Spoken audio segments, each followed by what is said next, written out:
ಇರುತ್ತೆ. ಆಮೇಲೆ ಮತ್ತೇನೋ ಬಿರ್ಸಗೋ ಕಾಣಕೈತ್ರಿ, ಮತ್ತ ಒಂದ್ 50 ಇರುತ್ತೆ. ಅದು ಸರಾಸರಿ ಮೇಲೆ ಮತ್ತೇನಾಯ್ತು, ಇನ್ನೇನೋ ಯಾಕೋ ಇವ್ರ ಬಹಳ ತ್ರಾಸ ಮಾಡತ್ತಾರ ಅಂತೇಳಿ 3200 ಬಸ್. ಅದು ಜಿಲ್ಲಾಧಿಕಾರಿಯವರು ಮತ್ತು SP ಅವರ ಇಲ್ಲಿ ಹೋರಾಟನ ಗೌರವಿಸಿ ಬಹಳಷ್ಟ ಅವರ 106 ಸಲ ಹೇಳು ಮೀಡಿಯಾದವ್ರು ಸುತ್ತಾಕ್ರು ಅದ್ರ ಅವ್ರಿಗೆ ಏನ ನನ್ನ ಹಾರ್ಟ್ ಪಡ್ದಂಗ ಆಕೈತೆ. ಸುಮ್ಮನಿರೋದು ಅಷ್ಟ.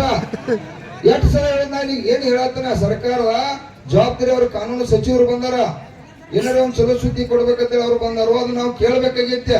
ಮತ್ ಇಲ್ಲಿವರೆಗೆ ಚಳವಳಿ ಏನಾಗ್ತದೆ, ವ್ಯವಹಾರ ಎಲ್ಲಿಗೆ ಬಂದ ಹೇಳ್ಬೇಕು ಬೇಡ, ಶಾಂತಿ ಇರ್ಲಿ. ಲಾಸ್ಟ್ ಕಟಾನ್ ಕಟ್ಟಿ ಇವ್ರ ಒಟ್ಟ 3200 ರೂಪಾಯಿ ಲಾಭ ಆದಂಗ ನಮ್ಗೆ ಒಟ್ಟ. ಅದಕ್ಕಾಗಿ 200 ರೂಪಾಯಿ ನಮ್ಮ ಮಂದಿ ಏನಾಯ್ತು, ನಮ್ಮ ಮಂದಿನೂ ಕೇಳಲಿಲ್ಲ. 500 ಕಿದ್ದು 3500 ರೂಪಾಯಿಗೆ ನಮ್ಮ ಹಠ ಇತ್ತು. ನಾವು ಏನ್ ಮಾಡಿದ್ವು, ಗುರುಗಳ ನಮ್ಮ ಶಶಿಕಾಂತ್ ಗುರೂಜಿ ಅವ್ರ ನೇತೃತ್ವ ಹೋರಾಟ ನಡೆಯುತ್ತಿತ್ತು. ನಾವೇನಂದ್ರು, ಅವ್ರ ಹಂಗ ನಮ್ ಹಿಂಗ ಬೇಡ, ಇನ್ನು 200 ರೂಪಾಯಿ ಜಾಸ್ತಿ ಕೊಡ್ಲಿ, ವ್ಯವಹಾರ ಕ್ಲೋಸ್ ಮಾಡೋಣ ಸರ್ ಅಂತೇಳಿ ಜಿಲ್ಲಾಧಿಕಾರಿ ಅವರಿಗೆ ಮತ್ತೆ ವಿನಂತಿ ಮಾಡ್ಕೊಂಡು ನಮ್ಮ ರೈತರೆಲ್ಲರೂ ಕೂಡ ಅವತ್ತ ಅವ್ರ ಸಾಹೇಬರು ಬಂದು ಮತ್ತೆ ಅವ್ರಿಗೆಲ್ಲ ರೈತರ ಅತಿ ಗೌರವದಿಂದ ಅವ್ರ ಸಾಹೇಬರು ಭಾಳ ರಿಕ್ವೆಸ್ಟ್ ಮಾಡ್ಕೊಂಡ್ರು. ರೈತರ